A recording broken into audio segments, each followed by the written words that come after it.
Deconverted man here, and I've got Christian Apologist, who also goes by Stephanie.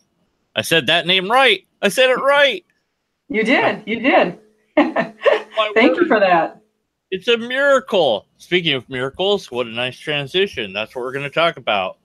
Yeah, it's almost like I planned that. I didn't, but I'm going to pretend I did. Oh, I said that out loud. Oh, it's been ruined. Okay, so, yes, we're finally having a discussion. So, kind of an intro into this for those that aren't aware. We've had quite some back and forth trying to get going here. And what I realized when I was reading through your various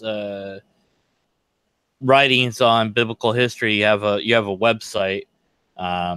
So we'll link to that and everything in the description box so people can check that out as well. I linked to your YouTube channel, but just saying it now, I thought, I could link to your webpage. But at any rate, one thing I realized was, even if I granted, tentatively speaking, everything for the history of the Bible and ignored all the problems that I see with the history of it, the main thing is the miracles. I still would have to be skeptical of that. At the end of the day, I could believe everything else happened except for the miracles. So that seemed to be the place to do this discussion at and see what your thoughts are on that.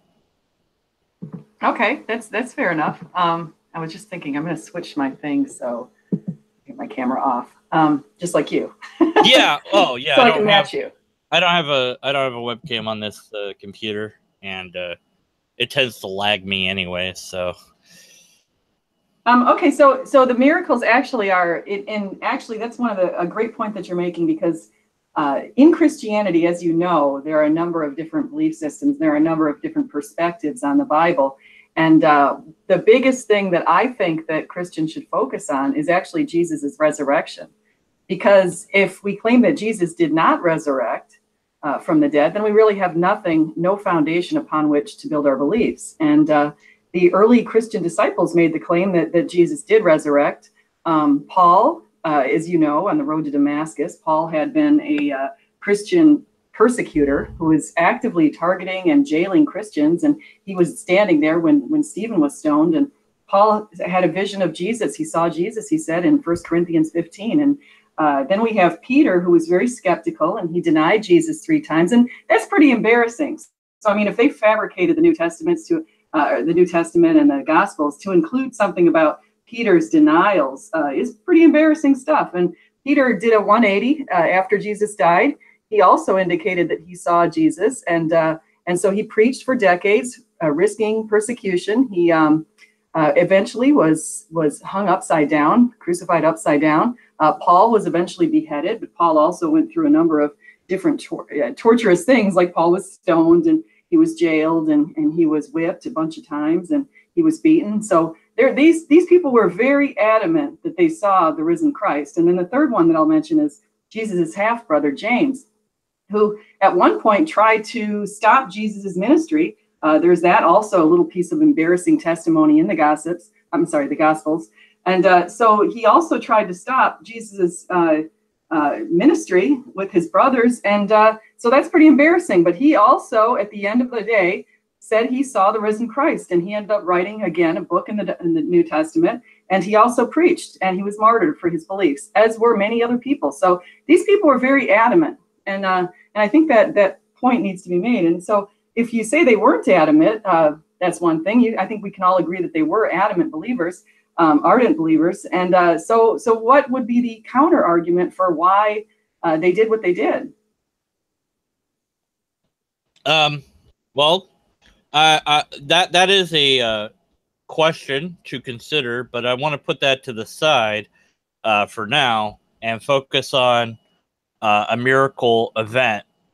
The problem I have is I have to be skeptical of it for a number of reasons. And first and foremost is the question, how does one identify a miracle apart from a natural event.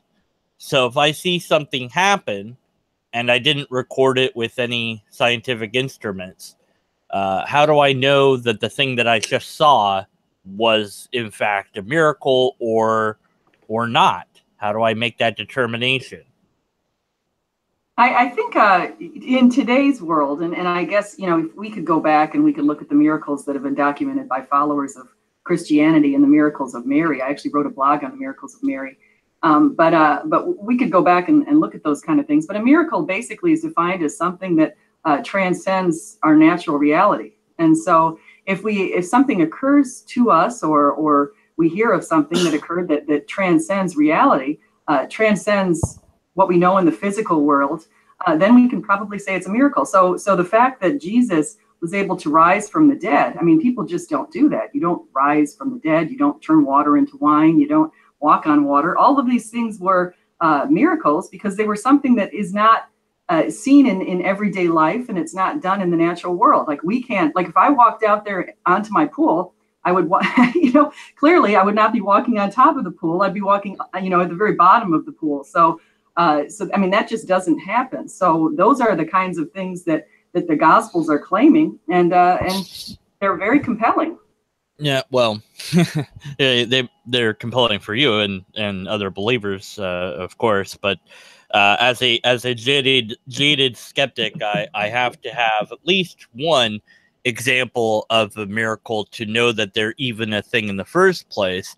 And the methodology that you've presented is that if I witness a phenomenon and it is beyond the scope of the laws of physics as I understand them, then it's a miracle. But the problem is I only know so much about physics and whatnot. So I could be witnessing a phenomenon that in fact has a natural explanation and be mistaken in calling it a miracle, just as people were when they thought that thunder and lightning were miracles, when they thought St. Elmo's fire was a miracle. In fact, the reason it was called St. Elmo's fire was because they thought it was something divine. And that's just a lightning ball that occurs due to natural reasons. The Aurora Borealis, other natural phenomenon has been mistaken for miracles. In fact, rainbows at one point were thought to be miraculous, and now we understand them. So how can one be sure that they're witnessing a miracle if they even occur in today's day and age? Actually, you know what? You bring up a really good point. And I think the good point that you're bringing up is the fact that people have in the past mistaken some of these natural phenomena to be miracles. And just pointing out that people in the past have said, hey, this rainbow must be a miracle, or this lightning strike must be a miracle. Those are excellent points, because what we don't see in the Bible is we don't see people claiming that the rainbow is a miracle, and we don't see them claiming that a lightning strike is a miracle. Wait a minute. What they do claim, let me just finish real quick. What they do claim in the Gospels is they point to events that we could say today very logically, if someone were to change water into wine, or walk on water, or rise from the dead, we could claim today that those people witnessed a miracle. If that happened again today, we would say, yes, this is a miracle. Is that fair? Well, I don't know about the rainbow, because we've got the whole, the rainbow was put there as a sign. So that could be potentially seen as a miracle event. And there'd be some questions I'd have on that. But these other miracles, then, okay, I guess we'll have to stick with those as you've outlined, that those would definitely be miracles today. Well, let's take making water into wine. Well, there's many questions I have about this. So if I'm witnessing a phenomenon of somebody doing this feat, am I able to isolate them in such a way that I can control the surroundings to such an extent that I can make sure that they're not just performing a sleight of hand or trick? Because magicians are able to make it seem like water is turning into wine. And I've seen many magicians on YouTube do other things far more impressive than that. This one guy made a soda can appear seemingly out of nowhere and fill up with soda, even though it was crushed. It became a whole can, and It was just like, wow, how did he do that? Well, there's an explanation for it that's rather kind of dull to learn, but it's there. So am I able to test the phenomenon at hand to rule out the possibility of it being just a sleight of hand or some other trick of eye or trick of the mind or something like that? You're right. And I've watched some magicians today, and I still can't figure out, for example, I'm forgetting the name of the guy, but he actually is able to, what's that called when you're able to like raise up his body off the ground? Levitate. Yes, he's able to levitate. And I'm baffled by that. And like you say, I'd love to test that guy. I'd love to go stand next to him and put my hand under his feet, and try to figure out exactly what he's doing. Because he won't let you get near him because that would ruin the illusion. It's rather simple to do. If you stand on a corner and you angle yourself correctly to the person observing you, you just lift up one foot and the other, and it looks to them like you're hovering, but you're not. But there you go. You're allowed to test him. So then the miracle vanishes. So the question is, well exactly, are we allowed? I think that that's a great point. You and I are on the same page that we're very skeptical of magicians, and all we want to do is figure out how they did what they did, because sometimes it does look like a miracle. Mm-hmm. So that would be one question, is can we test the phenomenon in question? So if we had an example of a miracle, and I don't know if we do, and that's kind of a problem, because like I said, I need at least one example of a modern day miracle to examine to know even if they are a thing in the first place. And then once I've said, oh, okay, well, they are a thing, then I can reasonably assume that they were a thing in the past. But right now, because I don't even have an example of this being a actual phenomenon, I have to be skeptical that they ever happened at all. I have no choice in the matter. But so if someone did, like, just let's put ourselves in the shoes of the early Christian believers. If they, I mean, what would propel people to preach for decades illegally and risk being beheaded and jailed and stoned and whipped? What would propel them unless they said what they said, unless they truly believed what they said? I mean, do you think they believed what they said about Jesus? I don't know, but that's essentially, well, it's in a way it's a loaded question, because we're pre-assuming that all of this has actually come to be and actually has been recorded accurately. As I said, if I was to tentatively grant, for sake of argument, every story as being recorded accurately, ignore all the massive issues with translations, as well as doctoral issues, as well as scribe issues, etc., all the different issues that could be there, and say, well, this was recorded accurately, and these people really existed and they really believe this. There's still plenty of natural potential reasons why people would say that something happened that didn't actually happen.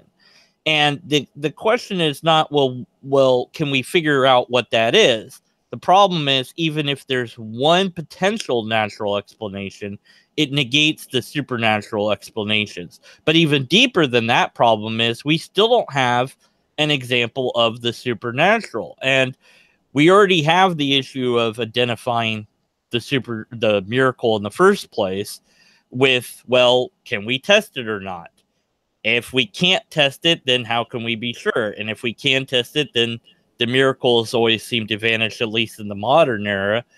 Who knows whether or not they even were aware of being tricked in those times, or if they could have tested anything that happened then. So could this Jesus character, if he did live and walk around and convince people of whatever he was saying, could have he known some sleight of hand and done some cheap illusions that would have awed the spectators, and that feed into their belief that he was supernatural? Maybe, could be.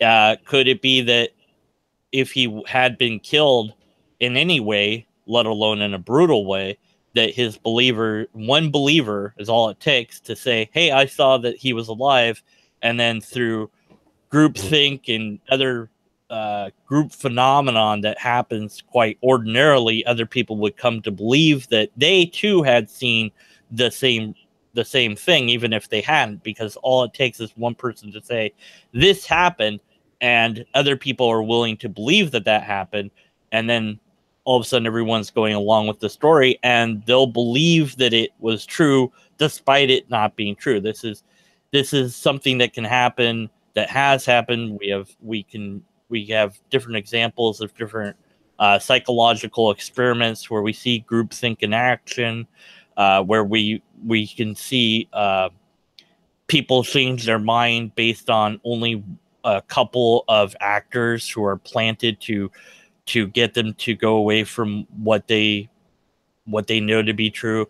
There's many examples of this that I could cite, and that's a huge problem. So they could have easily believed this because one person made it up, or one person thought that they saw it. Maybe they had a personal hallucination or something of that matter. And that's all it would take for everyone else to go along with it and believe it hard enough to be real to them. That's a perfectly natural explanation. Now, the problem is you could say, well, let me poke holes in that natural explanation. And that's fine. You're welcome to do it. But again, I still don't have I don't have the methodology, not quite, to dismantle what a miracle is, nor do I know how to identify one, nor do I even know if they are one in the first place. So we're still stuck on that problem. And going back in time and assuming that these stories have been conveyed, and then asking a loaded question of, well, what other explanation is there? Well, I gave one. It could be a psychological phenomenon that's based on groupthink theory and things of this that we know that can happen. I mean, we have Joseph Smith as an example. You know, he was able to convince one other guy, Oliver Cowdery, to go along with his story, and that's all it took. And then other people believed his story. It didn't take that long to get that church going. Let me go ahead. Because you made a couple of points here. Let's go back to, you said one person testified to seeing Jesus. Now, which person is that? I don't know. It could be anybody. Which one is it? Was it Peter? It doesn't matter. All it takes is one person. No, it actually does matter, because we actually have multiple people who attested to Jesus. We don't have any case. Jews did not say that one person testified to Jesus. We have cases where we have Peter, Paul, James. We have two gospel authors who also were eyewitnesses. We have gospel authors who were friends with eyewitnesses. Then we have people like Luke, who was a doctor. We've got some very credible people who are making testimonies, or who had traveled with people who were eyewitness testimonies. So we have quite a few people. I could actually name a bunch of them. We also have, as you know, 9 secular sources within 150 years that also provide support for the New Testament. Yes, we do. And we also have 33 Christian sources. Hold on, I'm going to stop. Let me finish, Dan. We have 33 Christian sources within 150 years that also provide evidence of the New Testament and support. So we have multiple people who've indicated that they've seen Jesus. So for your claim to say that there's one guy who started this whole thing and other people jumped onto a bandwagon and believed him and actually were willing to risk their lives and be crucified, beheaded, and torched. As you know, Nero torched them. Tacitus also confirmed that happened. So we've got all this stuff that happened to these people, and they refused to recant. So how do you account for that? You can't say that's a psychological phenomenon. Mormonism is a whole different ball of wax. No one who followed Mormonism was being tortured, except for actually Joseph Smith himself ended up being killed for his beliefs. But no one else. It's basically, we don't have the Mormon followers in pain for decades preaching illegally. That just wasn't something that occurred. Well, they were persecuted, but not as much as back in the day, because there were laws to prevent that. But nonetheless, we have also the Mormons did not say they saw the risen Christ. I mean, no, these people back in the old days, they said they saw the risen Christ. It's quite clear what they said. I think you're missing the point. The point is that it's easy for people to go along with an idea. Not if they're going to end up risking their lives for it. Think about it, Dan. Would you be willing to preach for decades illegally and know that you could be beheaded or crucified? I mean, can you imagine the pain of being beheaded or crucified or whipped multiple times or stoned? Would you be willing to do that? I mean, you have to use psychological theory here if you're going to use your psychological hypothesis. We'll do that. We'll move away from the you know, again, the different problems of historicity that I have. Again, I was tentatively granting all of that as non-problems for this. But you seem to be very concerned or very interested in, you know, well, how can we possibly hope to explain people saying something that and going through torture and whatnot. I still need to mention before I go into explaining that we don't have an example of a miracle still, and we don't really seem to have a way to identify miracles. So I want to return to that. But first, let me address this. Torture has never been shown to be an effective method for extracting information, even though we've tried it. It doesn't work. And we have history where people were tortured rather cruelly to try to get them to convert, to repent, to do any number of things, and they wouldn't do it. They just they held on to their belief until the bitter end. And the thing is, what we found is, of course, we don't want to do tests on this because that's rather inhumane, but people, when undergoing severe stress and torture, that will actually dig in their heels and believe what it is they believe even more. It doesn't get them to say anything that you want them to say. They will not relent. And so, you know, you have, say, for example, the Christian Crusades, you know, the Jews and other people, like, you know, will you repent? Will you relent? No, they won't, even into death. And they were being tortured with, you know, all sorts of weird devices that they had, pulling them apart and ripping off their skin and having horses pull them apart and Iron Maidens and, you know, whatever else they had that they would do. I saw some of these devices at Ripley's Believe It or Not museum. You know, this rather inventions of malice that just I don't even want to describe them, but that's a problem. You know, so if you believe something and I torture you, or somebody else tortures you, or whatever, you still believe it because it doesn't make you stop believing it. So that's not impressive. That doesn't do anything. Yeah. Okay, so fair enough. When people have very strong beliefs, some are willing to die for them, and we even see that today with the Coptic Christians over in Egypt. Well, not just some, all. No, the way that many Coptic, not all, some people would recant. In fact, there are stories of early Christians who did recant their testimony. So in the first 300 years, there are some stories that I've actually you know, included in some of my blogs, but who weren't willing to die for their beliefs. You know, there have been people like that, and so yeah, somewhere on the. But as far as going back, so yes, some people, if you strongly believe what you believe, and like the Coptic Christians, they were beheaded by Muslims not too long ago on the beach. They refused to recant. They refused to convert to Islam. So they were beheaded. They believe very strongly. So yes, so that definitely is true. That's a great point. Let me talk about modern miracles and what would account for a modern miracle. I think so. Wait, let me make sure then. In regards to your rather extraordinary claims that you have still on your blog, like, well, how do we explain these people getting tortured? You make a big deal of it in your writings. So are you going to go back and change those to say, well, it turns out it's not that big of a deal after all, because this is what we would expect people to do. So you're going to change that? No, that's not it. Okay, so even though the fact of the matter is... Dan, let me finish because you asked me a question. Let me finish. The point is, the people who said they saw the risen Christ did not recant that. They refused to recant that. That's a huge point, because they were willing to, they kept saying, I mean, as we say now today with the people who were beheaded on the beach over in Egypt, the idea is, yes, these people are strong believers, but they're not saying they saw the risen Christ. We have people back, 2,000 years ago who said they saw the risen Christ, and they refused to recant their testimonies.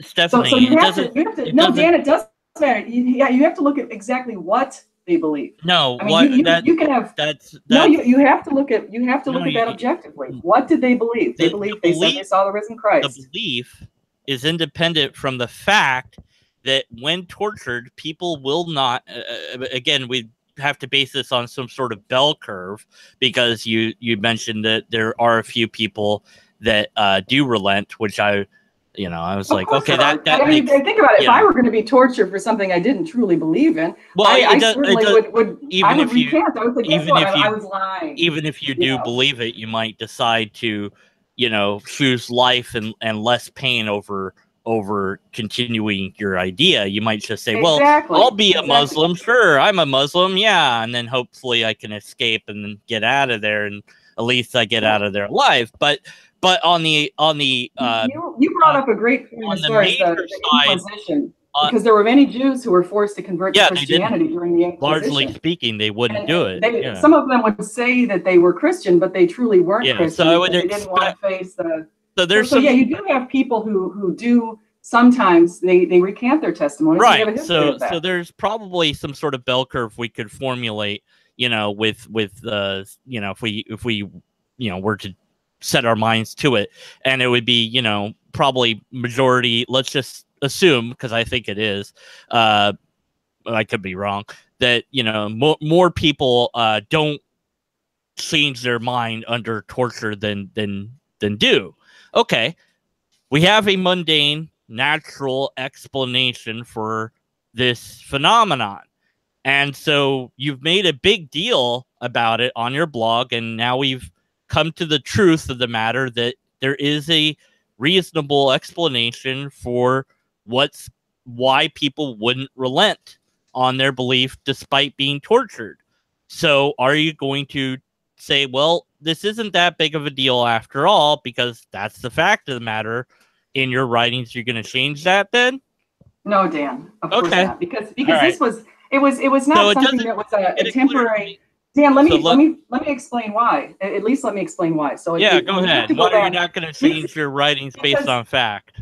Because no, Dan, that's not the way to frame this, Dan. That's incorrect. So here's what's going on. These people, now when we have torture that went on during some of the Inquisitions and during these other sorts of things that occurred in our history, sometimes people have recanted, sometimes they have not recanted. We have examples on both sides. We have examples. In fact, I just looked up the whole story of the way that, unfortunately, Jews were very much persecuted during the Inquisition, and many of them pretended to be Christians just because they didn't want to go through the torture that they would have received.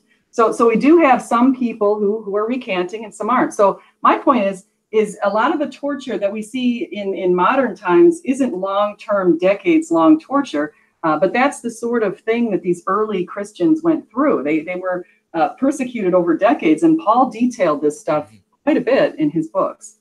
But I think Dan, I think what we should be talking, I think what you also wanted to address is modern day miracles. Yeah, I do, but it's interesting that it suddenly matters to you. We've kind of shifted the goalposts. Well, it went on for a long time, this torture of X, Y, and Z persons, and that's what makes it special. I would call that special pleading. But nonetheless, let's move on to a modern example of miracles, because that's really the core of this. So do you know of any modern day miracles to cite that we can examine?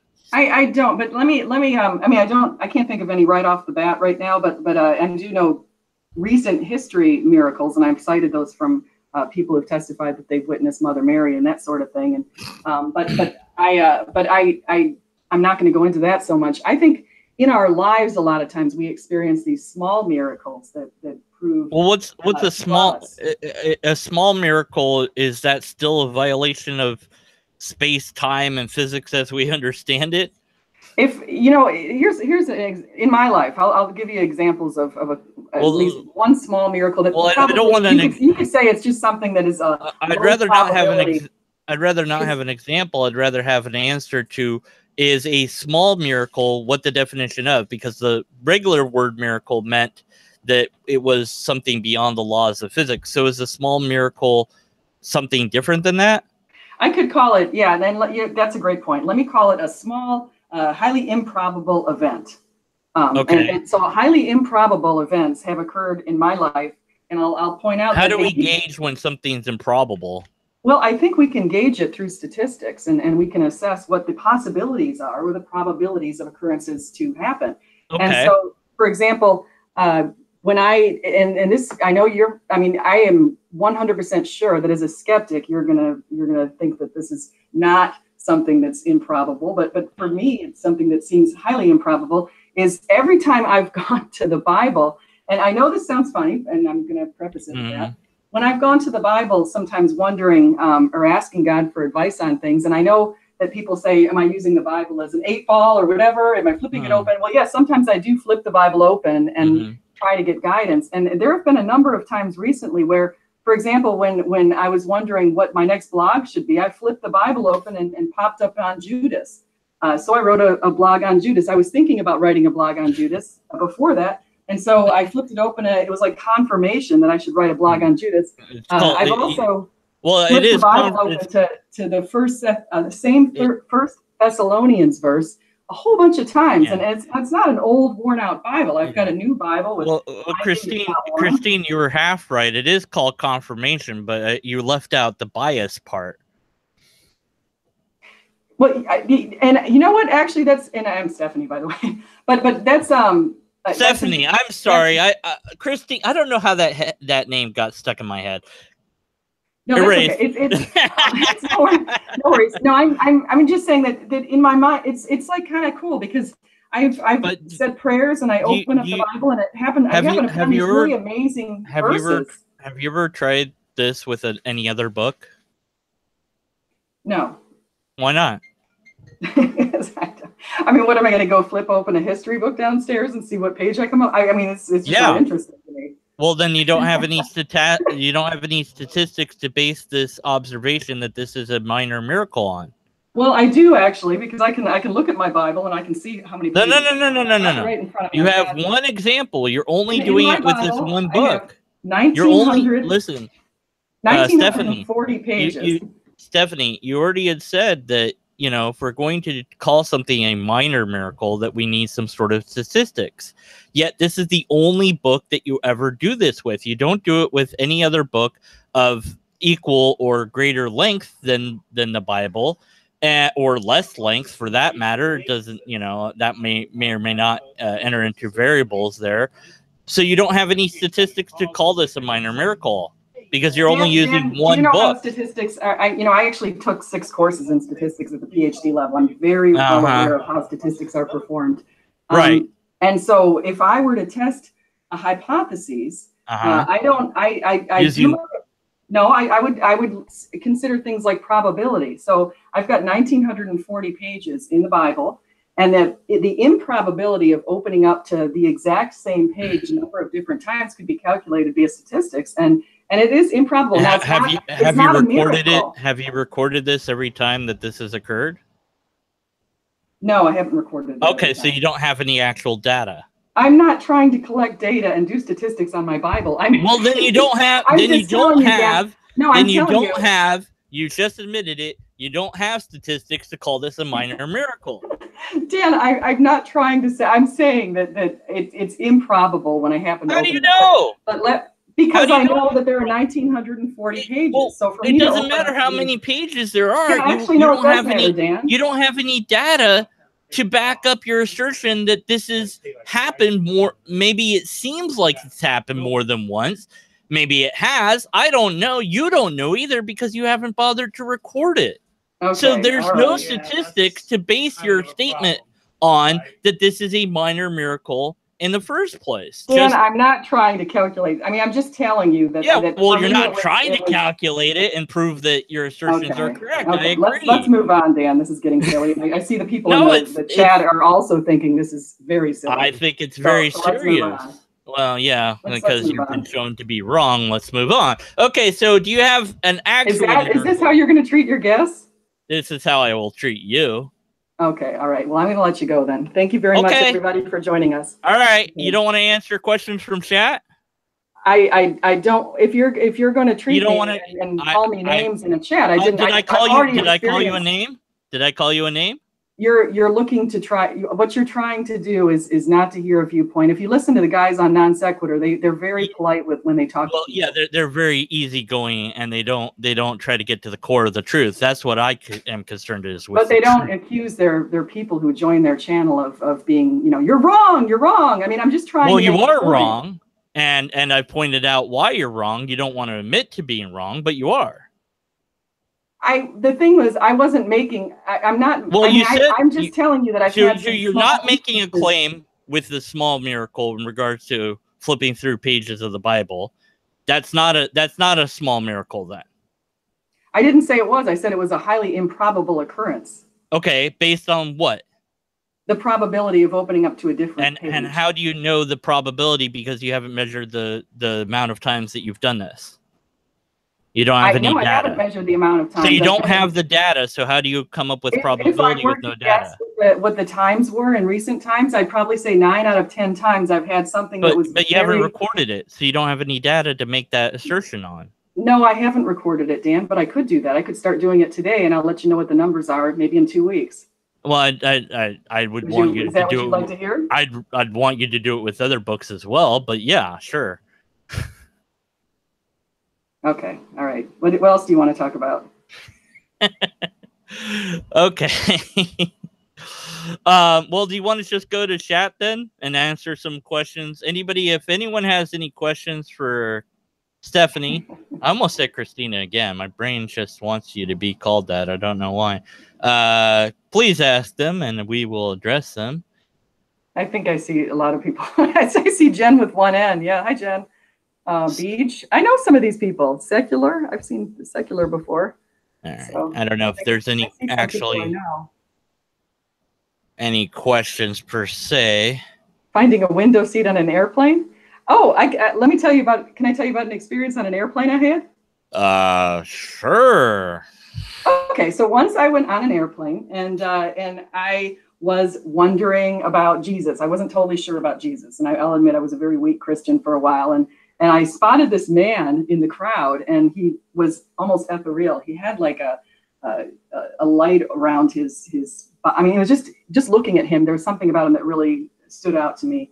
And he and his wife happened to sit in the seats next to me, and it was assigned seating, so that was already pre-planned by the airlines. But and he just started a discussion, and by the end of this discussion, he convinced me to go read C.S. Lewis, and the C.S. Lewis book Mere Christianity was something that led me back to Jesus and led me back to Christianity, and that one book really made a huge impact on me. So I think these little occurrences, and sometimes they seem like they're random chances or random interactions, sometimes actually play out in your life in a very positive way. And so that occurred about 5 years ago, and it's okay. Really well, you shared that experience. I actually have many experiences to relate that I would have once called supernatural, but I'll go with one that I found more interesting. I used to think that it would be an interesting idea to ask older people what the most important thing in life was.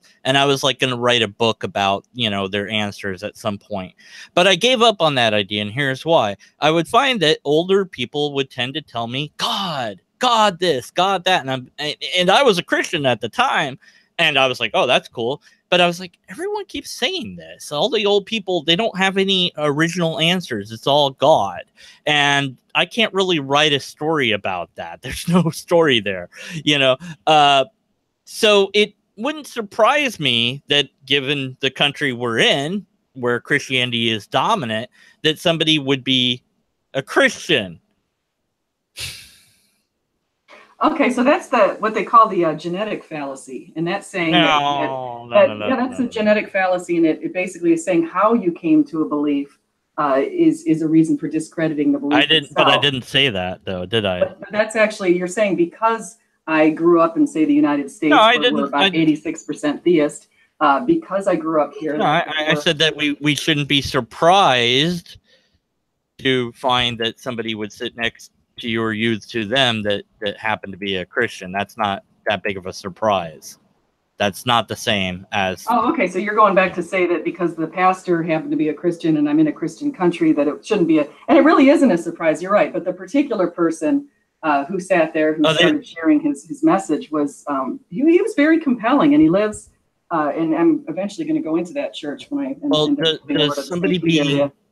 Does somebody being compelling change anything? I mean, why is that important? Have you ever met anybody who's compelling or made a difference in your life? People can be compelling, but what's compelling is whether or not somebody has data and facts to back up their assertions. But Dan, let's the sort of personality that somebody has is irrelevant to whether or not they have the truth.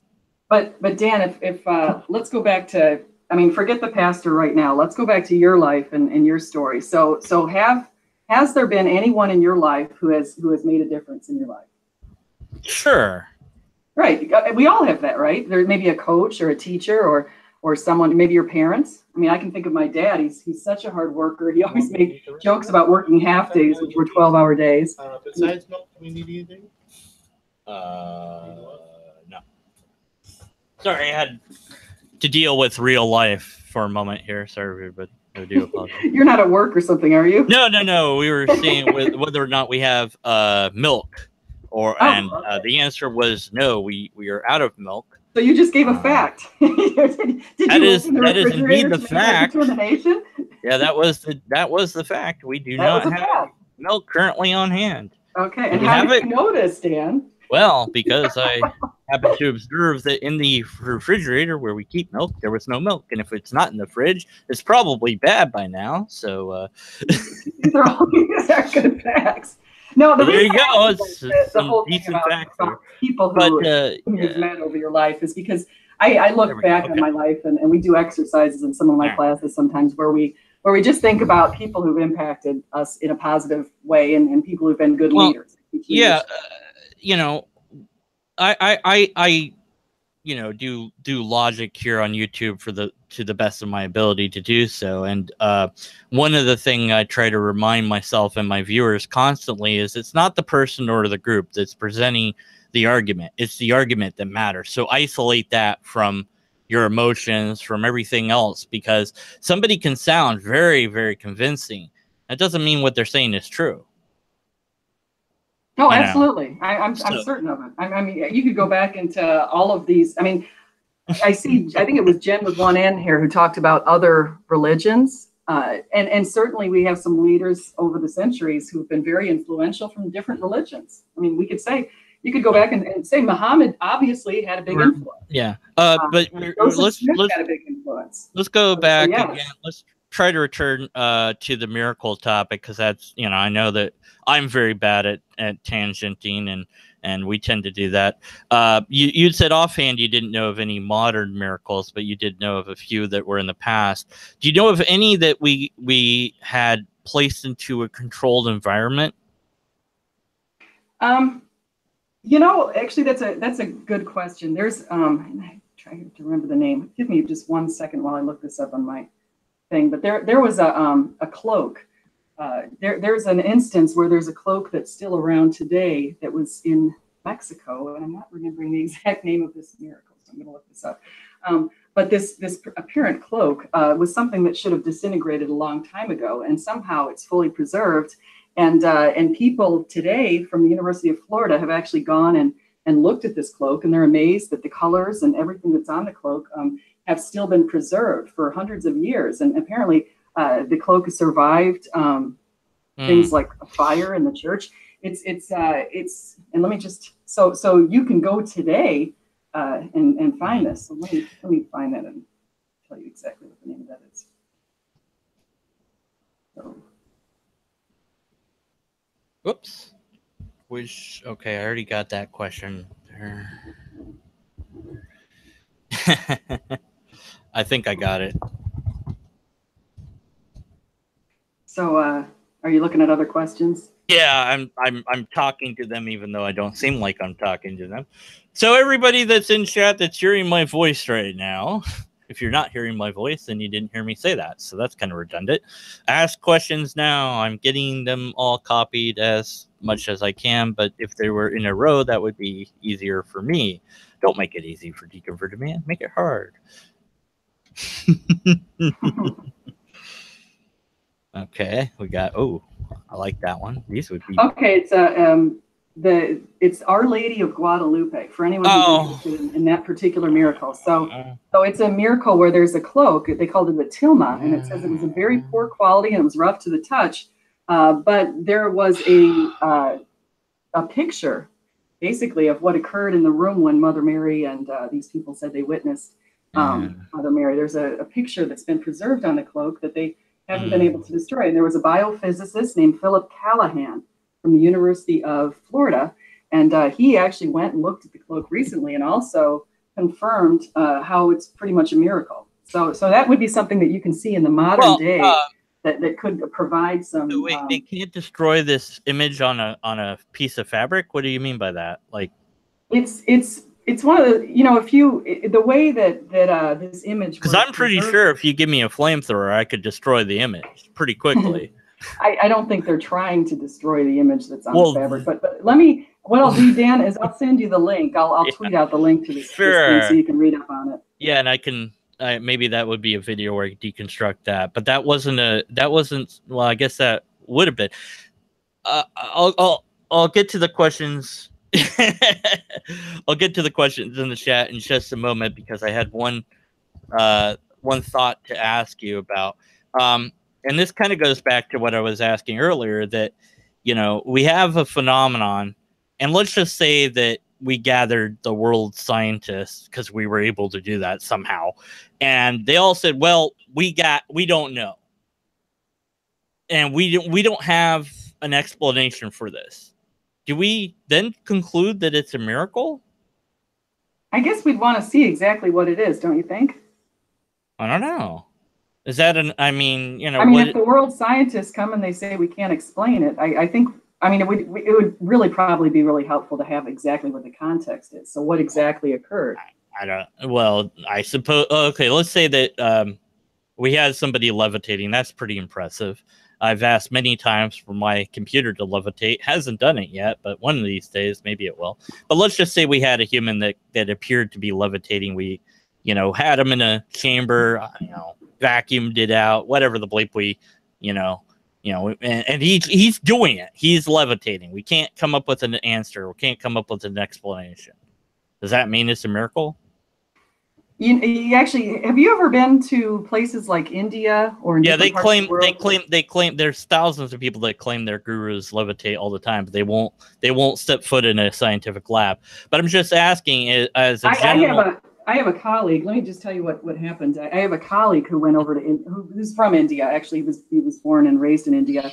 He went over to India. He took a picture of someone who was sitting off the ground, and it was no joke. I mean, this person was like that's a one photo. That's not a laboratory environment.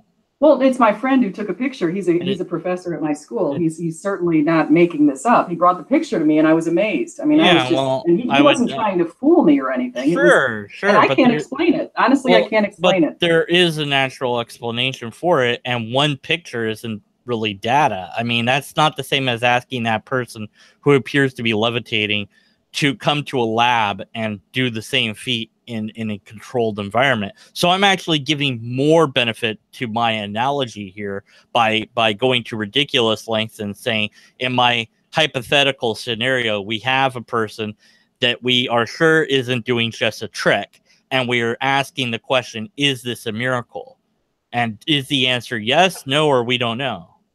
Well, I think we would need to hear all the information about the story first. So we want to know, just like you're very skeptical when I tell you that I saw this picture.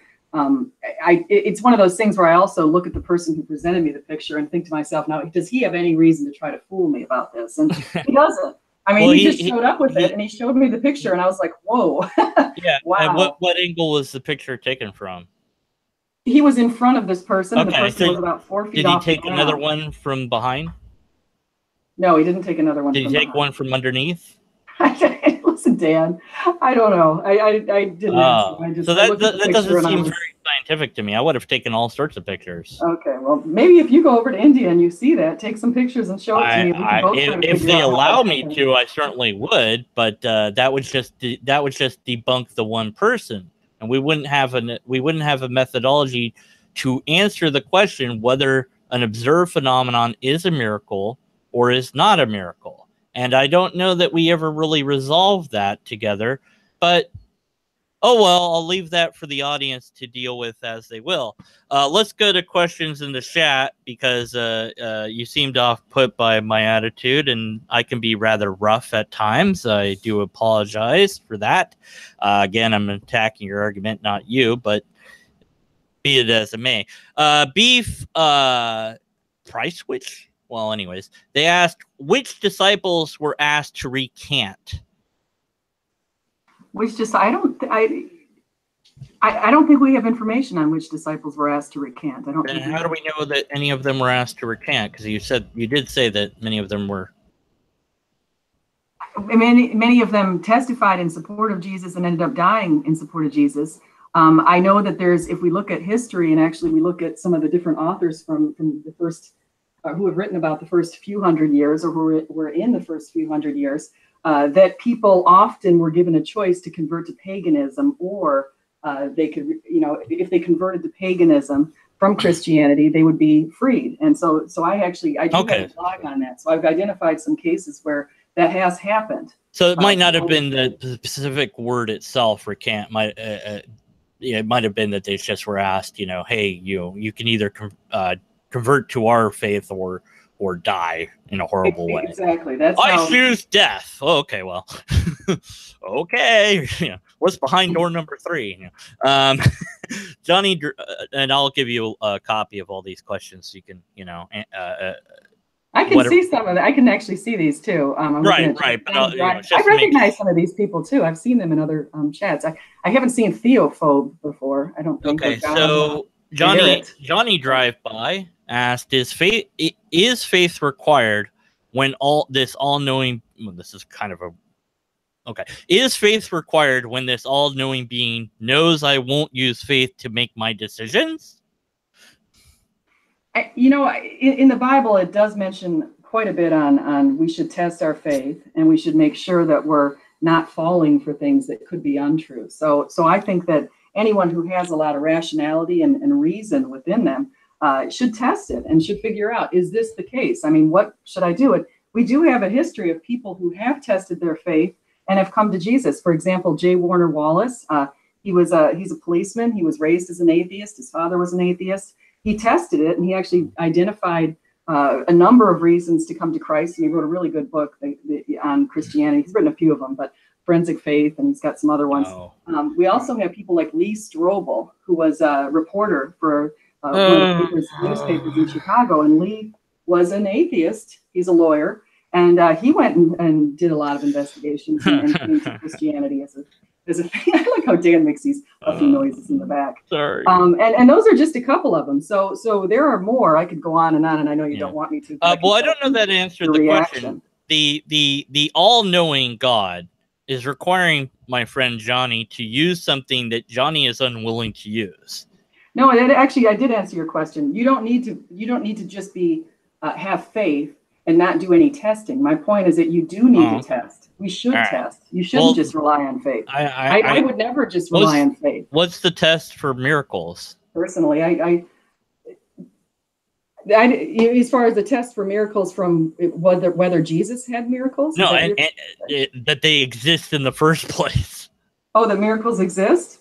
Well, I think what we should do is do due diligence. Take a look at what people are claiming. Look over the centuries and see if someone claimed that a miracle occurred. See what we can find out about that. And well, anyone can make any claim. What's the evidence?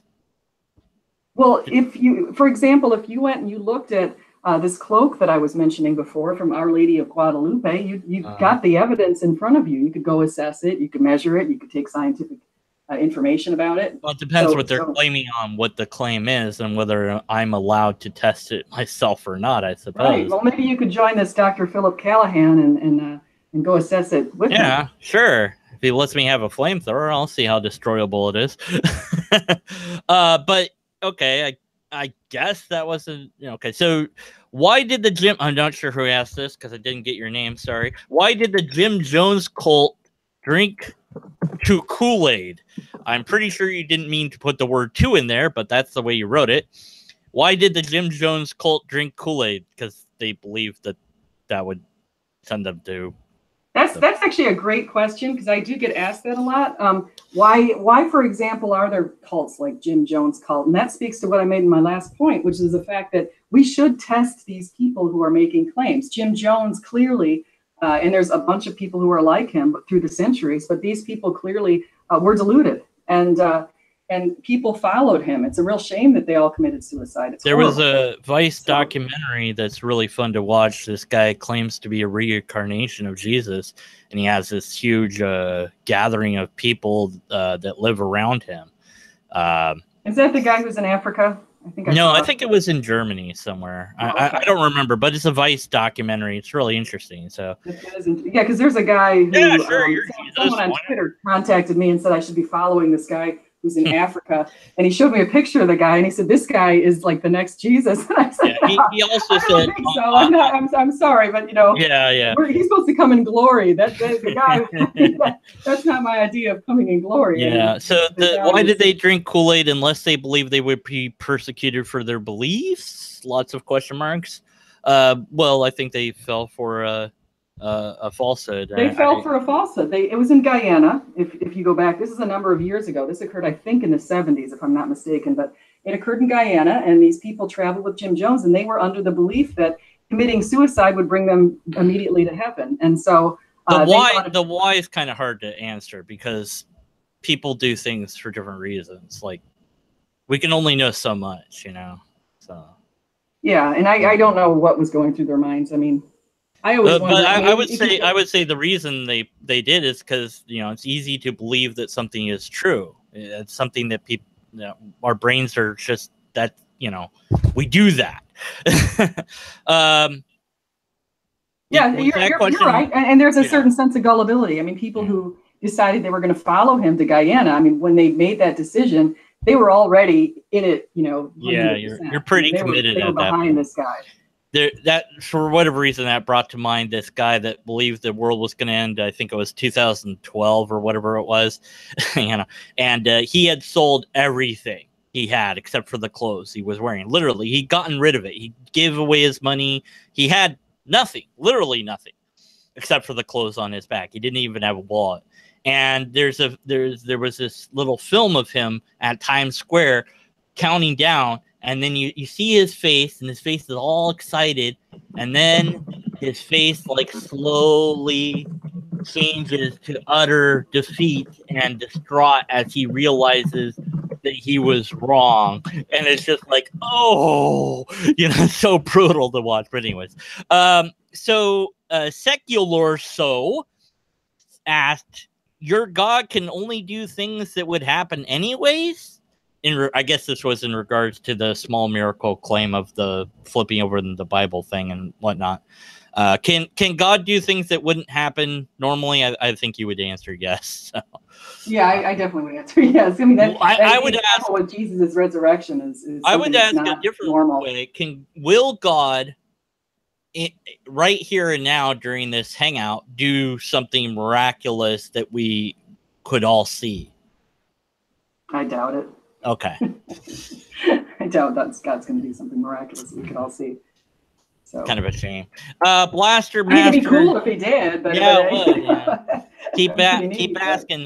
Do something. I want my laptop or my computer to levitate. Be even more cool if my laptop levitated, because I don't even have that anymore. To just appear in the room and levitate, like, well, there's a God.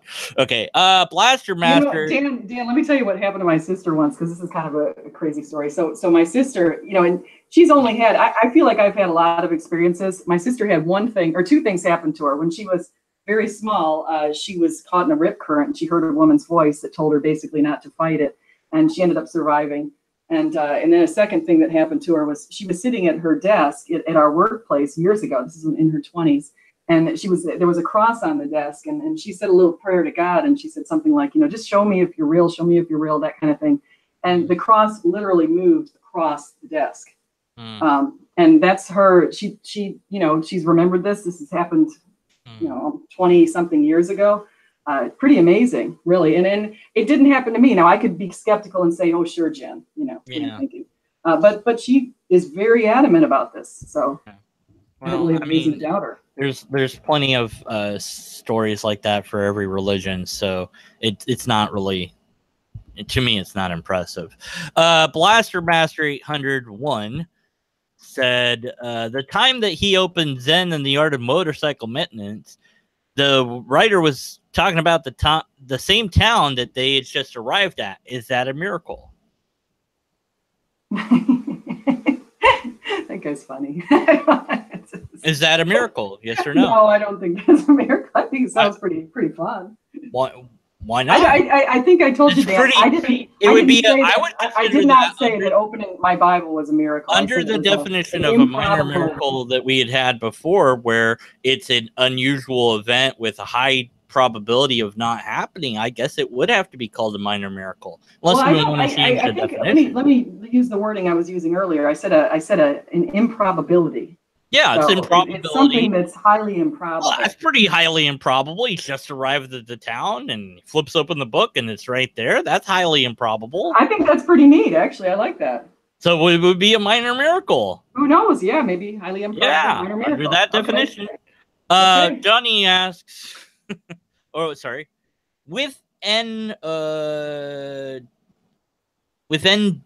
you have another example of miracle? I guess this was when we were talking about the minor miracles. I'm not sure, but do you have examples of? I'm sure you have plenty of examples of miracles. I'm not sure what this is in reference to. Do we have an example of a miracle that's like I said? I would want one that's very, very modern, something that happened recently, something of that nature, something that has been examined or is examinable. And you mentioned this cloak a number of times, so that's going to be another thing where I have to look that up and dig into that. Yeah, I tweeted it just about 10 minutes ago, so it's on my Twitter account if anyone wants to see it. So there's a couple other examples too. I'll do a hangout after this where I read that and talk about that, I suppose. Let me ask you this, Dan. Do you think it's possible for an atheist to be spiritual? That's kind of an odd tangent. By the definition of the word atheist, sure. Okay, so have you had any what you would call spiritual events occur in your life?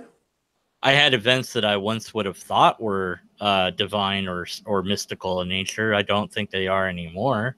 What were they? If you want, I don't want to go over my stories. They're really not that interesting to go over. I mean, I suppose if you really want to, I don't know if people in chat. Okay, people in chat, you want to hear Deconverted Man's weird stories from his past that he related? Yes. You're not in chat. Oh, yes, you are in chat. Sorry. The other people beside.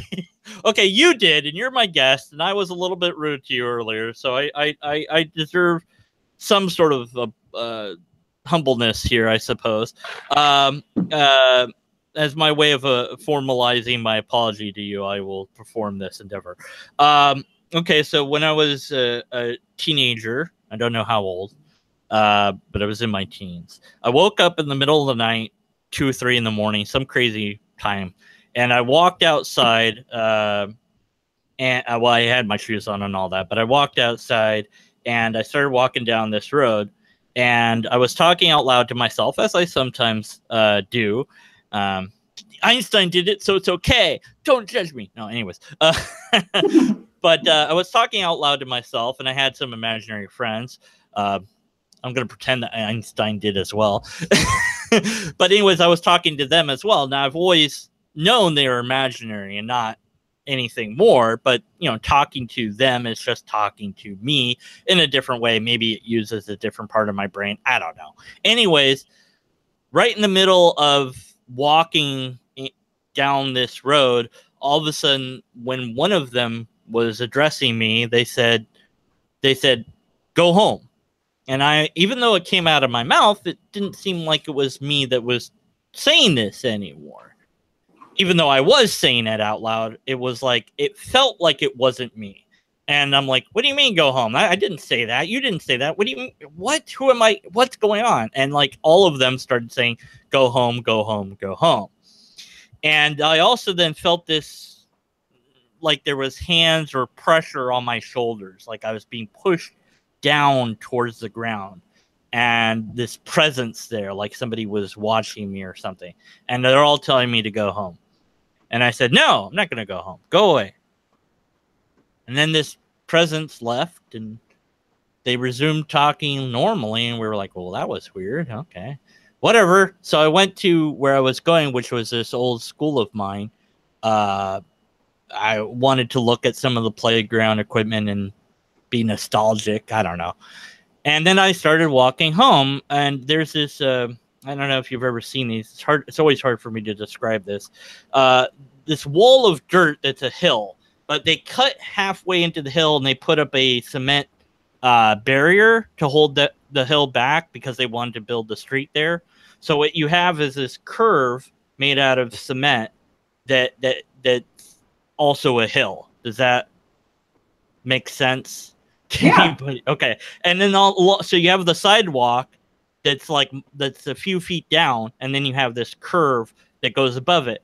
And I decided to walk on the hill, not on the sidewalk. So I'm rather high up from the sidewalk. And as I'm walking home, out of the bushes, this bully from my school shows up. It scared the bleep out of me, and I'm of course, oh, hey, how are you? I didn't expect to see you here. How's it going? I'm just walking home. Don't mind me. And he's saying whatever the bleep he's saying, and he comes and he rushes and he pushes me, and I go flying off the thing, and I fall down and I break my arm. And then I go and I run for help, and eventually got an ambulance and all that. Well, so here I have this weird experience of some presence telling me to go home. If only I had listened, I wouldn't have had my arm broken. But I didn't listen. I was too stubborn, and so that's my story. And at the time, I had many ideas about that. And thought, well, that was God, and I told God to go away, so he did, because that's, if you tell God not to go away, he will. It says that somewhere in the Bible, I think, so, I was warned, but I didn't listen to the warning. I don't believe that now about this incident, but I have other thoughts about it. But certainly was something that seemed at the time rather unexplainable, and maybe some people hearing this story will still think that it is unexplainable, or they might think that the explanation is miracle or whatever. I think that there's natural, mundane explanations for the story, but and I have other stories that I could relate, but that I'll leave it on that one. So there you go. That's really interesting, though. I think that's so. What age did you? This occurred, you said, in your teens. Yeah. So what age did you change your mind about God altogether? And 32. Okay, so it was a while after that. Oh yeah, I was a Christian from 8 to 32. So I've only been a skeptic for like 7 years, so I'm still young as a skeptic. But yeah, you are young. But I'm jaded. I'm very jaded. Now, what happened? Like, how did you? Because I always think if you have an experience like that one, and that seems like a pretty significant experience, and actually lesson. It's kind of interesting. How do you go from believing as you did for all those years to not believing? Well, I have my deconversion story on YouTube, but the short and long of it is I looked into the history of the Bible, and I found that there was nothing really to support it and many things against it, and plenty of times that people were outright fraudulent in claims about the Bible. And that was a problem. So I thought, well, I'd get into apologetics, and I did. But then I learned informal logic and realized that all those arguments are a bunch of bunk. So that was another problem. So all I had left was pure faith, and in the end, that wasn't enough for me. So I had to let it go. And what I've gained since then is I can learn anything. And I don't have to worry about it because it's not going to harm a belief that I'm holding. Well, first of all, because I try not to hold beliefs. I try to hold things that I can be reasonably sure are true. Although I guess somebody could call that a belief. I don't know. I mean, you could get, semantics on natural language. But I can learn anything, and I don't have to worry about what I learned, because it's like, oh, I was wrong. That's great. I didn't know that. Or, you know, and it's amazing what I've learned since then about my own religion, other religions, other philosophy, logic, and science, and the way of the real world. You know, I don't know, remember which scientist it was. I think it was Richard Freeman. Might have been somebody else that said, you know, that science is this way to discover what's really, really real. And, you know, it's just, yeah, it's amazing. The world, the universe is already awesome enough as it is. We don't need to add anything more to it. You know, I think Douglas Adams said something like, you know, the garden's already beautiful. We don't need to pretend that fairies are there to take care of it, to make it more beautiful. Something like that. So Johnny, no, I like Douglas Adams. I'll be completely honest about that. I love his book Hitchhiker's Guide to the Galaxy, and I love the fact that he said that the whole thing can be explained by the number 42. Yes.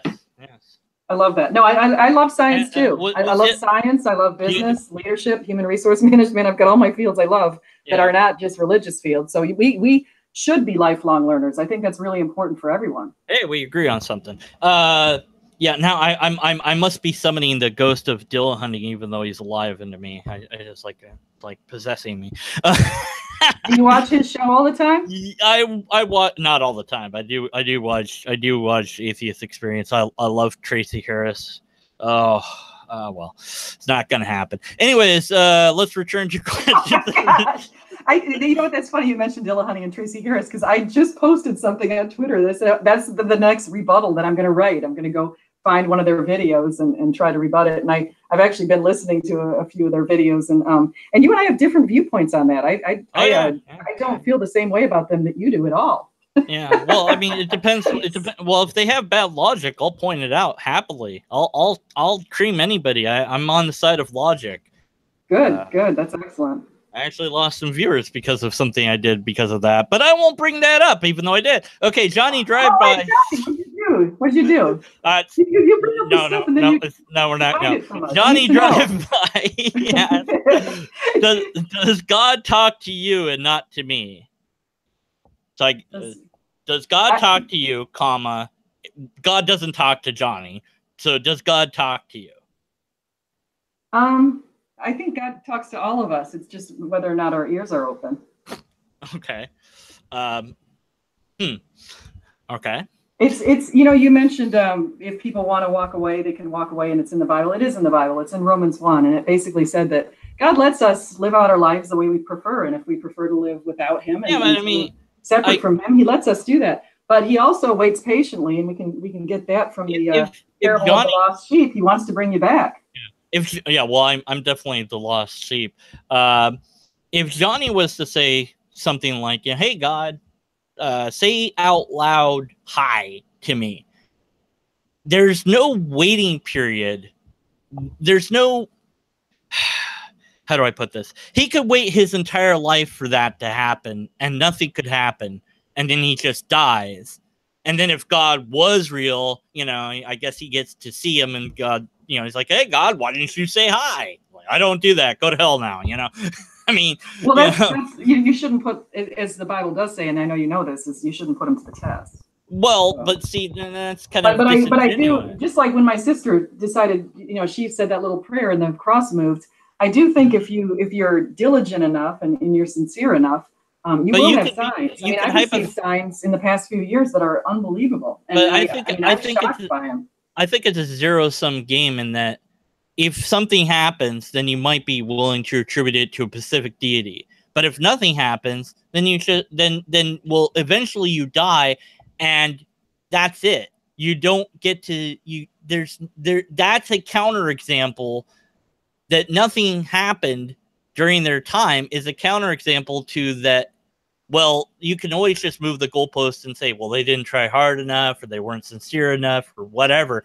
But I think that what we're seeing here is a phenomenon of, if you wait long enough and you keep asking, either the thing will happen or it won't.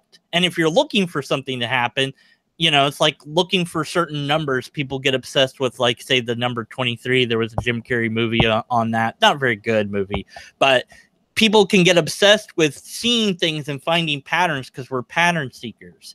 So when we prompt our own brain to be ready to see something, we might just see it, but not because it's really there, but because we wanted to find it. So I would caution against that sort of mentality. But oh well. Gob Barrett says, or asks, he said and asked it, even though he typed it. Do you agree with your deity's decision to torture non-believers forever? I guess he's asking if you believe in the concept of hell in the first place. I see that a lot, actually. It's funny because I never really thought of hell for the first 40 years of my life. Hell was not something that even came past my, any sort of thoughts on hell, because it wasn't something. I mean, a lot of people think, and I've seen this before, and I've seen it from Christians, they think it's appropriate to threaten people with hell, and I think that's completely inappropriate. And it just turns people off, and people just end up walking away. But as far as non-believers, it's, one of the popes pointed something out that I think was quite wise. He said that God knows hearts. And so you could be raised in the Hindu faith, or raised in the Muslim faith, or raised in a different faith that doesn't adhere to Jesus. And at some point, you're a really good person. You've done everything right. You've treated people humanely, but for whatever reason, you never found Christianity. You never heard about Christianity. You did not reject Jesus. You just didn't believe in him because you had your own other faith you were raised in. Now, do I think those people are going to go to heaven? I absolutely do. I think Jesus is going to give everyone an opportunity to follow him. And if are you a universalistic Christian then? No, I wouldn't call myself a universalist. Oh. Because I do, and that kind of contradicts a lot of the Bible, because it says it doesn't matter what you do; it's about what you believe. It says no deed is good enough. It's what, and actually, it also says something about God knowing hearts. And again, even think of the people who lived, the many people who lived prior to Jesus. So we have people who've lived over 50,000 years who never knew about Jesus. Now, should they get an opportunity? Of course they're going to get an opportunity. So it wouldn't, I mean, you have to think that, as you recall, or as you probably heard me say, God is a very moral character. He's got the highest level of objective morality. And so looking at his justice, of course, he's going to give everyone the opportunity. Now, if they want to take it, that's another thing. I've actually asked atheists, I've done surveys, and let me ask you this, Dan. If you had the opportunity to follow Jesus, if all of a sudden one day you died and you're faced in front of Jesus at the pearly gates, what would you do? And a lot of atheists, when I ask that, say they'd walk away. I'd walk away from Omelas. So you'd walk away too? Yep, absolutely. No question. Now why is that? Because I'd walk away from Omelas. Same reason. Walk away from homeless. Omelas. I'm probably pronouncing the book wrong. This is poem. Those that walk from Omelas. Let me see. I've mentioned this before. There we go. Omelas. I know I'm mispronouncing words. I can't say words, people. How do I say Omelas? I'm just not familiar with the word. Omelas. How would you pronounce that? Omales? Yeah, Omelas. Actually, I don't know what that is. That's why I put it in chat. It's a city. It's a pretend city. It doesn't really exist. Oh, okay. Okay, I see it now in the chat. It's a short story by somebody whose name I also can't pronounce, but there's plenty of copies of it online.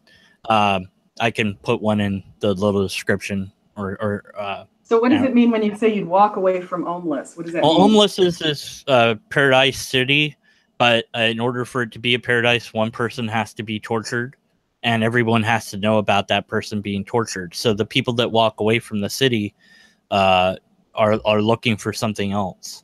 And so the idea, if there is a hell, if there's just one person in there, that's enough reason to reject God for me. I don't care what they've done. I don't care what kind of person they are. Does it to suffer in any capacity forever for a finite crime? It's unthinkable.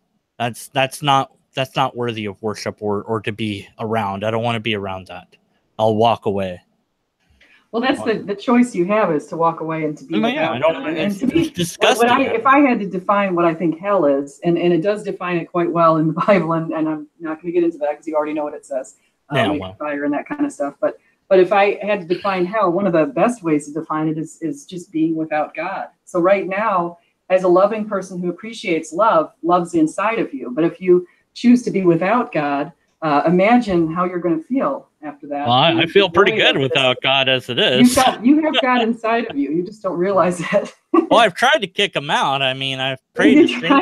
He's not leaving yet. So the kingdom. But I've committed the blasphemy of the Holy. What do I have to do to get rid of this guy? I've committed the blasphemy of the Holy Spirit. I've prayed. Don't do that here. I don't want to be witness to that. Have you already have you heard the phrase "the kingdom of heaven is within you"? I've heard that. But I'm asking, how do I get rid of it? I thought he'd leave me alone if I asked him to. Dan. I know okay. Let's see. So God may or may not talk to you, and not to Johnny. And if Johnny just asks enough times in the right way, maybe he'll get an answer eventually, or maybe he won't.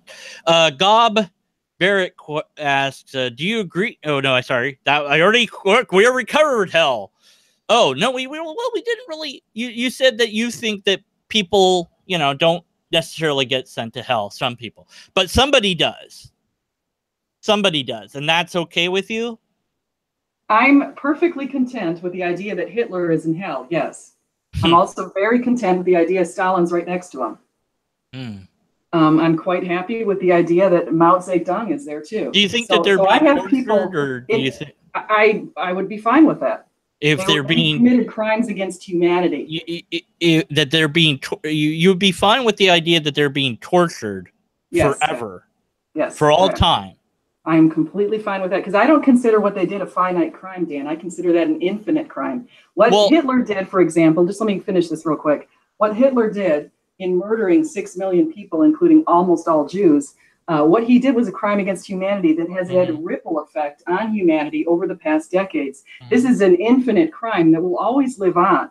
It will never go away. It's a sin that it can't be covered up. So if Hitler is burning in hell, I am 100% behind that. I think that's a fair, decision that would be made by God to punish an infinite crime. No, I don't know that it's infinite, because eventually humanity will perish unless we figure out a way to get to the stars and colonize other planets. But even then, humanity's never going to forget what Hitler did.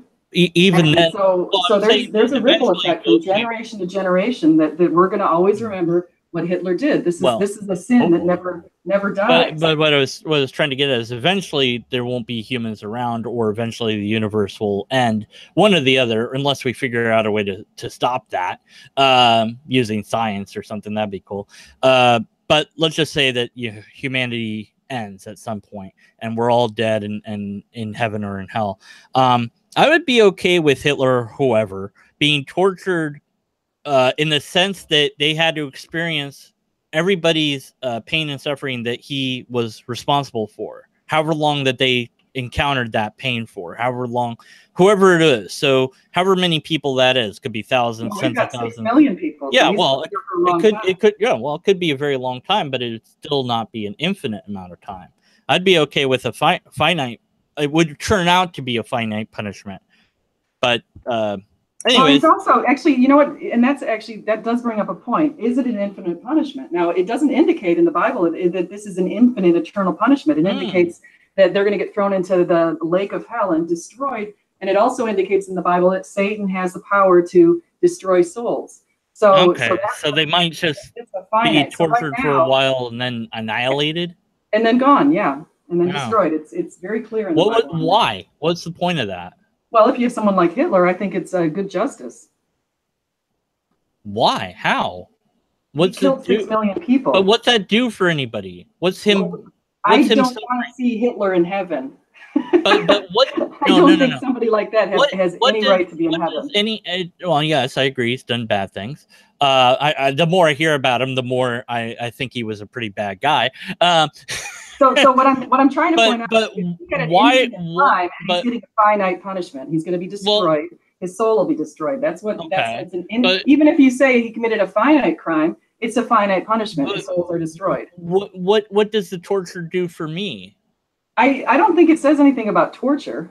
Or whatever the Bible doesn't use the word torture. It says it's suffering people will be without God, and some of them at the final judgment day, which is at the end of the world, the final judgment day. Some people were going to be in the lake of hell. Basically, that's what it says, and that would mean the perishing. But they're going to be punished in some way before they stop existing.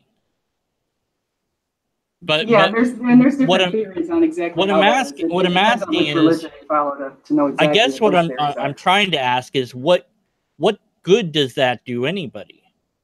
That they're suffering. What does their suffering gain me? Doesn't help me. Doesn't make me feel any better. Should Hitler's suffering do something for you? I don't know. I mean, why make him suffer? He's just going to stop existing. I mean, make him not exist. What's the point? Maybe that's what happens. I mean, this is all speculation. I'm just pulling certain verses out that have. All right. I don't know how long it's going to be. I don't know if Hitler had already been destroyed. I don't know. I can't. I mean, clearly, how would I possibly know that? Okay. Gob also asked. Oh, that was the same thing. Same question. Why should we care? Not Jen with one N. Asked, why should we care what the Bible says? Oh, bleep. I'm going to have to mute my own self for that. Go ahead and answer. I'll mute myself for a while. Why should we care what the Bible says? Well, if and actually that's probably a very good question, because there are a lot of religious books and people could say, well, why should I read the Bible? Why don't I just go and read a different book? Why don't I read the Quran or something else? What's neat about the Bible and sets it apart is the fact that it was written by 40 different authors, many of whom were martyred over 1,500 years. It was written in 3 languages and in 3 continents, and it's remarkably coherent. It's the only book that contains prophecies, that it contains prophecies, and Jesus fulfilled 330 Old Testament prophecies. So the Bible is unique. It's not like these other books. And the neat thing is about the Bible is the story of Jesus Christ is truly amazing. Oh boy. Actually, hold on one second. I've got a water heater on its way here, so hold on one second. What? Hello? Yeah. Is your water heater still running? You better go chase it. Yeah, I'm ready whenever you want to bring it. That'd be funnier if it was God. Like, hey, how's it going? Water heater? No, this is God. Oh. Wait, say it again? I should probably mute them. But this is better than me getting milk, I think. No, it's electric. Oh my gosh, what is wrong? I told them clearly it was electric. They delivered the wrong water heater. It's a non-miracle. It's the opposite of a miracle. Yeah. Should I mute her?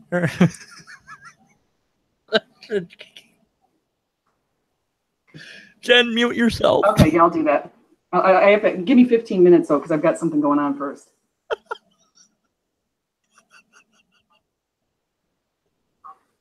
Okay.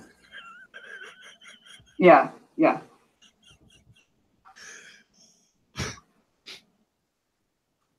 Great. This is good. Hey, I say bleep instead of swear words sometimes, so it's all good. Sorry about that, Dan. Our water heater went out. It's okay. Did you hear me? Could you hear me talking? I had it on mute. I guess it wasn't working. No, you didn't hit mute at all. Okay. Oh, that felt good. Okay. Sorry, I spent literally an hour on the phone with Lowe's ordering a water heater yesterday. An hour. I'm not kidding. An hour on the phone. And then he tells me that he's like, we have a gas water heater. I'm like, no. You've got to be kidding. I think your adventures in the water here were way more cool than me getting milk. So, and then, so you answered Jen that question, and then we had a different question. I'm gonna have to mute myself so I can. There's nothing worse than a water heater going out, Dan. I've had cold showers now. I had to take a cold shower today. I took one yesterday. It was horrible. It's horrible. Oh man! I mean, it's bad. I had to take a cold shower when I discovered the water heater was out like 2 days ago. Darth Zenu, what if Satan wrote the Bible in order to trick you? I probably know what she's gonna say, but let's hear it. I wonder if Satan wrote the Bible. You know what's kind of neat about Satan? We know the fact that Satan actually was very well versed in the Bible, and there was there's some phrases that came about in the Gospels that referred to Satan's knowledge of the Bible. But what he didn't realize, and he should have realized, is in Isaiah 53, when it prophesied Jesus' resurrection, was that Jesus would also be raised from the dead. And Satan must not have known that, or he wouldn't have stepped into Judas and they facilitated the entire process. So no, Satan didn't write the Bible, and Satan basically was duped. But we're assuming, for the sake of this question, that there's a Satan, which is a trickster, somebody like Loki but worse, maybe, and that there's a different. I love Loki. You don't like Loki? Well, he's a trickster. I don't know. He is, but every once in a while he comes around. I like Loki. Oh yeah, I like Thor in the the Thor movies, But so we have a trickster deity of some sort, something with powers, and we're assuming that we don't know whether there's a good god or not, but we'll just assume that there might be, and that this trickster is running around trying to trick people away from it. And the question is, how do we know that the Bible isn't just a trick to get us away from the actual God? Well, I think I think a lot of it is personal. I think we have these personal experiences, and so for me, the reason why I went out and bought a Bible for the first time, I don't know, 5 or 6 years ago, is because I had experiences that led me to Christianity. So I had personal experiences. But those experiences could have been produced by the devil to trick you away from the real God. No, it's.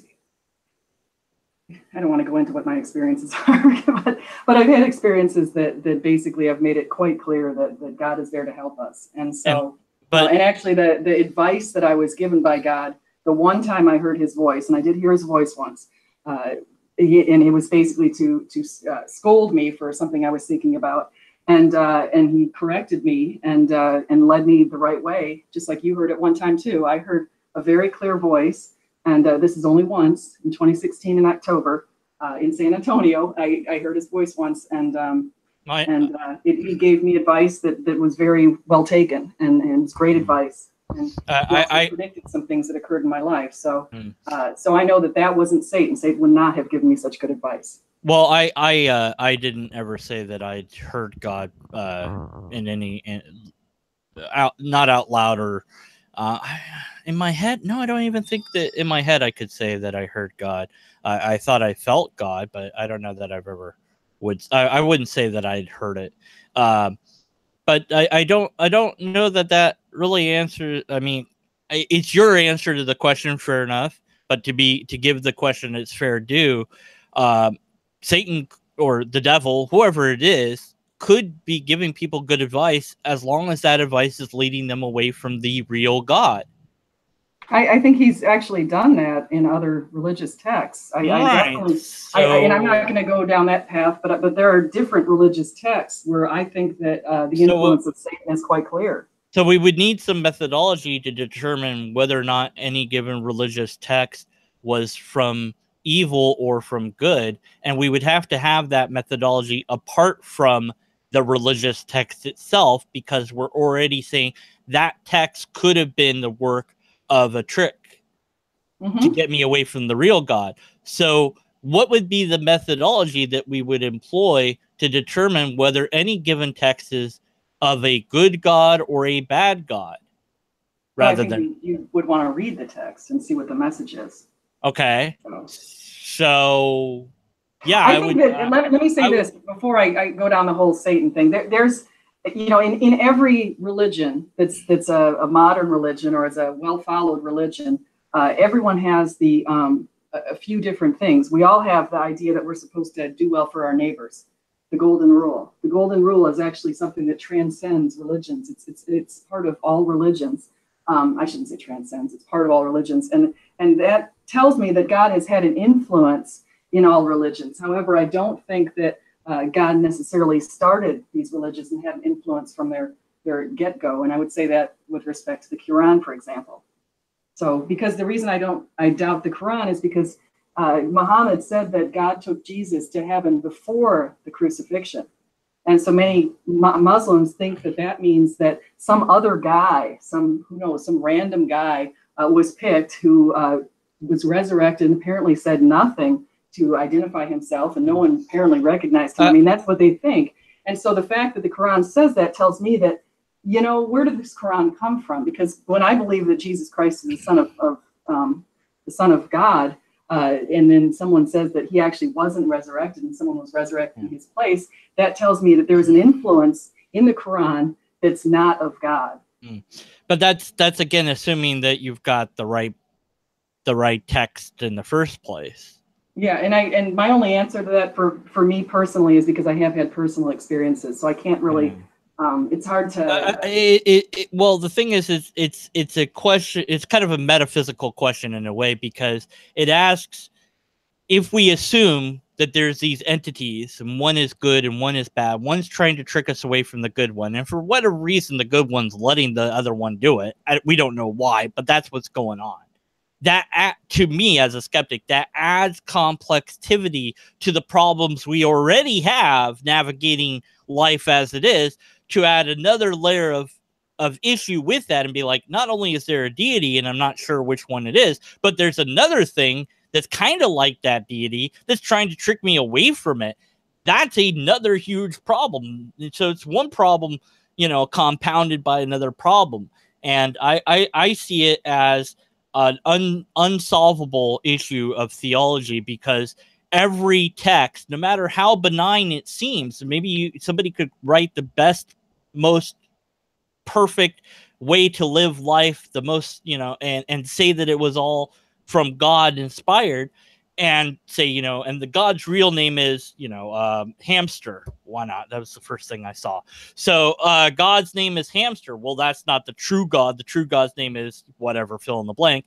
And so you believe in Hamster, and, you're screwed at the end. Of course, that's assuming that one gets screwed for believing in the wrong God. But if you're falling for the lies of the other God, then the Satan deity, because it's, then you're, well, if you fell for the trick, then whose fault is that? Is it the trickster's fault? Is it God's fault? Or is it your fault? Dan, let me answer that. It's and that again speaks to the thing that I made earlier about it's in your heart. So God knows hearts. So if I've got some friends who are Muslims. I have friends who are Hindus, who are very devout people, very good people. In their hearts, they think they're doing what's right. It's not. In my opinion, I think that they're going to. They'll be led to Jesus at some point. Now, let me go back to. Let me one more thing. Okay. Have you read Nabil Qureshi's books? I don't think so. No. Okay, so Nabil Qureshi was raised as a Muslim, and he wrote a book called "Seeking Allah, Finding Jesus." And in his book, he actually detailed why he came from Muslim beliefs to Christian beliefs. And one of the big reasons was he just looked at the prophets themselves. He looked at Muhammad, and he looked at Muhammad's lifestyle and his 12 wives and that sort of thing. And he looked at the way that Muhammad was all about seeking power. And Muslim warriors were accumulating land during Muhammad's time. Muhammad was actually slaughtering people. And then he looked at Jesus, and he saw a very peaceful man. He saw a movement that was founded on peaceful beliefs. People were being persecuted for 300 years. They had no power. He also looked at Jesus' lifestyle. He didn't have 12 wives, one who was 6 years old when he married her. He didn't have any of that kind of stuff. So Nabil Qureshi found Jesus after he was looking very intently to find Allah. Okay. That's quite a tangent, but I don't know. I don't know what to make of any of that. Yeah. Well, we could actually. I should probably get going. I gotta go take a picture of my water heater for the guys. Oh, Pick well, the right one to me. no, yeah, Theophobe. I would love for other people to interact with the Christian Apologist, but she's got a water heater and all this. But yeah, I do want to thank you for your time and energy to address these various thoughts of mine and others. And you know, I was a little bit rough and rude with you perhaps earlier, and let my emotions get to me rather than logic. So I do apologize for that and formally retract my emotions for whatever good that will do me. Well, you know what, Dan, you've actually been a very good host, and so I want to take back what I said earlier, and because oh no, it was absolutely there was deserved. a moment where I was feeling a little tension, but you've been a very good host, and I'm gonna my friends come and get on your channel. I might have been rude, you know. I mean, it well, happens. I'll gladly come on your channel again if you ever want to. Oh yeah, absolutely. I mean, I've got other people that would love to talk to you, and hopefully, you know, it will get you some subs and whatnot, if nothing else, to go and, you know, poke you in the questions, because I was a Christian on YouTube, and it was those darn pesky skeptics that eventually got to me. So you never know. You might be one of us before you know it. But maybe not. Maybe we'll be one of you. Who knows? I hope so. Yeah. I hope so. Oh, one of us. One of us. Resistance. So well, that's the whole thing. It's always us versus them. Yeah, you know, I don't go with that. I go with. Yeah, it's not. It's not because. Yeah. Because it is the argument to me that matters, not the group. Because that, you know, there's nice people and there's jerks and all that.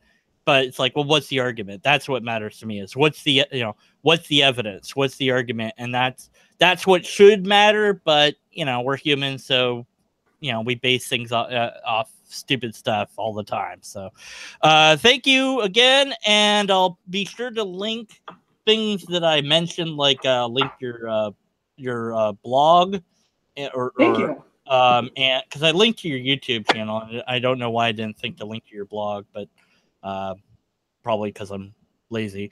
And then I'll link to Those That Walk from Omelas again, because I love reading that. Love for you to read it. Let me know your thoughts on it. It's an interesting story.